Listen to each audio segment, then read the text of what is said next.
Ladies and gentlemen, in today's video, I'm going to be giving out my 2025 NFL awards. As always, I got about 10 awards here. Most of them are real, a few of them are made up. And before we hop into it, as always, don't forget to use code WW10 to save yourself a discount on any of Waggle's awesome products. And don't forget to use code WyattzWorld at sign up on Prize Picks to guarantee yourself to win a free $50 with your first $5 entry. But as always, please remember to play responsibly, and let's get into the video.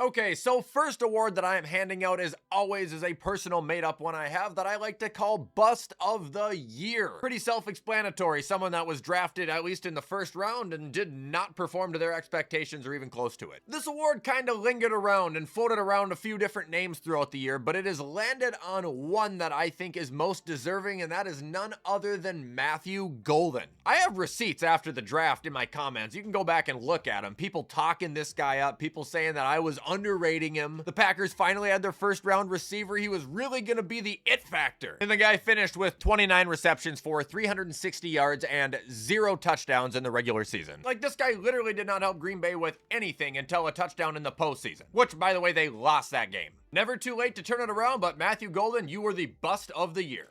And now moving on, we have the Breakout Player of the Year. Not necessarily Comeback Player of the Year, but somebody who's been in the NFL for some time and this year just exploded above their usual standards. Can't believe I'm saying this, but this award honestly goes to Javonte Williams, because how can you not? Guy was drafted by Denver in 2021, had a pretty good rookie campaign, then he dealt with an injury, was able to come back, but was just never up to full speed again. Eventually, Denver just let him walk. Dallas would pick him up this offseason. Many people like myself thought it wasn't going to be anything special, and this guy drops 1,200 yards and 13 total touchdowns while averaging just under 5 yards a carry. Javonte Williams scored more touchdowns this year than he has scored in his entire career combined. He didn't get hurt this year. The guy's a battering ram. Not going to be your first choice to throw the ball at, but he can catch. I think when it comes to outperforming expectations, Javonte Williams for certain deserves the award after a year like he just put on. Congratulations, Javonte. You finally won something, and hopefully this isn't just a one-off thing.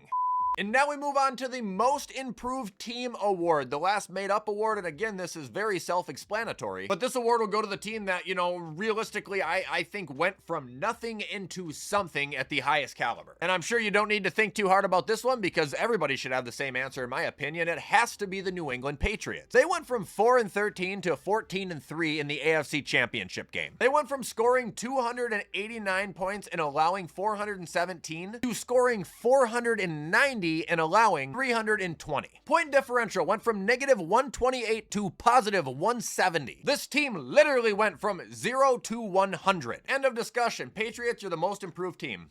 Now moving on, we have the Coach of the Year award, and this one has some good candidates. Liam Cohen's a great candidate. Ben Johnson, Aaron Glenn, wonderful candidates. Mike McDonald honestly probably deserves it just as much as the winner, but you guys know who is going to win this already. It is piggybacking off of the Patriots because it belongs to Mike Vrabel. There's just something about a coach coming into, you know, an organization in their first year and turning a dumpster fire into a contending football team. Let alone, I also don't think the Patriots are as talented as the Seahawks, you know, talent-wise, obviously. Still stuns me to this day that we live in a world, a serious world, where the Tennessee Titans decided that they didn't need Mike Vrabel. They didn't want him.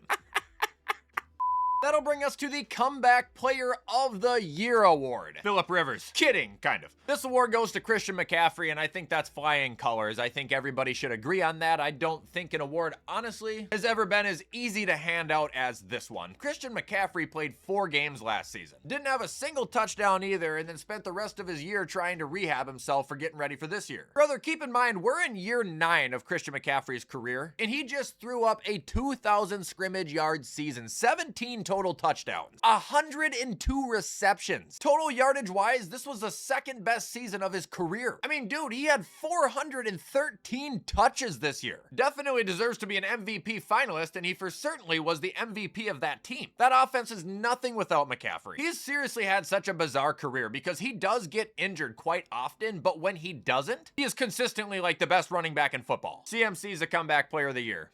Now moving on, we have the Defensive Rookie of the Year award. And this one, I'm feeling like I'm probably going to go with the hands-on favorite here, but not for the exact reason that everybody is. So I'm going to give the award to Carson Schwezinger off of Cleveland, the linebacker. I mean, he led all rookies this year with 146 tackles. Also had 2 interceptions, 2.5 sacks, 11 tackles for a loss. Just an absolute fucking machine in general, but I think his character is going to win it. You know, he doesn't have the attitude issues. He's not violating team rules and getting benched like Abdul Carter did. Abdul Carter did go on a tear at the end of the year, don't get me wrong, but I also don't think Abdul Carter would even finish in the top 2 right now, because then you got James Pierce and Nick Amenwari, who also had unbelievable seasons. James Pierce Jr., I mean, 10.5 sacks, that's fucking crazy. Kind of disappointed in Jalon Walker's rookie season too. He was my Defensive Rookie of the Year pick. Anyway, congrats Carson, you win the Defensive Rookie of the Year.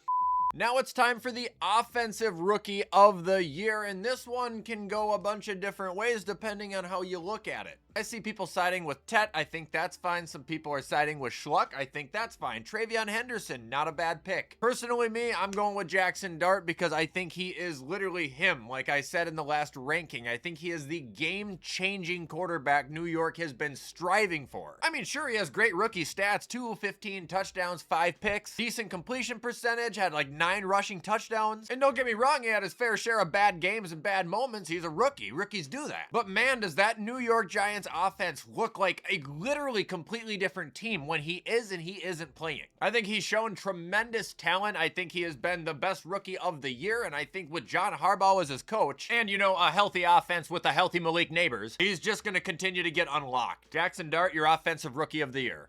Now moving on, we have the NFL Defensive Player of the Year award, and I lied about the previous one that I said was the easiest to hand out, because this is the easiest one to hand out. It's obviously going to be Myles Garrett, the guy who just set the NFL sack record. He might have one of the biggest favorite swings I've ever seen, too. It's at like negative 50,000, with second place being like plus 17,000 or something. This guy had 53 pressures this year. He was inevitable. You couldn't stop him. And I know people don't like the character that Myles Garrett is, especially because of that incident he had a couple years ago, but you can sit on it all you want. He might be the best defensive end ever. Absolutely the Defensive Player of the Year.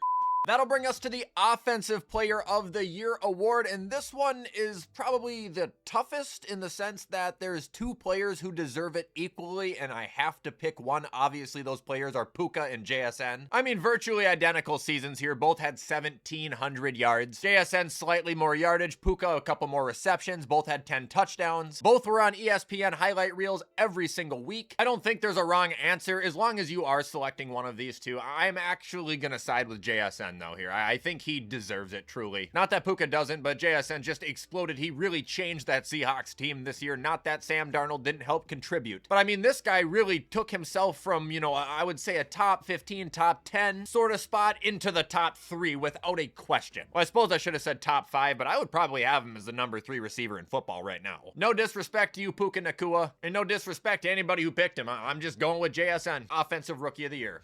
That'll bring us to the MVP award. This is another one that has really come down to 2 names that everybody's been debating over, and that is Drake May and Matt Stafford. So as always, you know, I'll keep it a beam with you. I want to give it to May. I would love to give it to Drake May. Drake May is my guy. Drake May is my pride and joy, even though he's my enemy. 31 touchdowns, 8 picks, 72% completion percentage, over 4,000 passing yards. Definitely a key factor in New England's resurgence here, but the award is going to go to Stafford. He is the MVP. This guy threw 46 fucking touchdowns. It's not like he threw, you know, a couple more, 3 more, 5 more, hell, even 10 more. No, he threw 15 more touchdowns. If it comes down to who does more for your team, I mean, it's right there. I know some people are going to be like, well, stats aren't everything. I agree, but they are definitely a deciding factor in such a close race. Both of these guys have a chance to go to the Super Bowl. That would make for a damning story, but this year's MVP, without a doubt, in my opinion, belongs to Matt Stafford.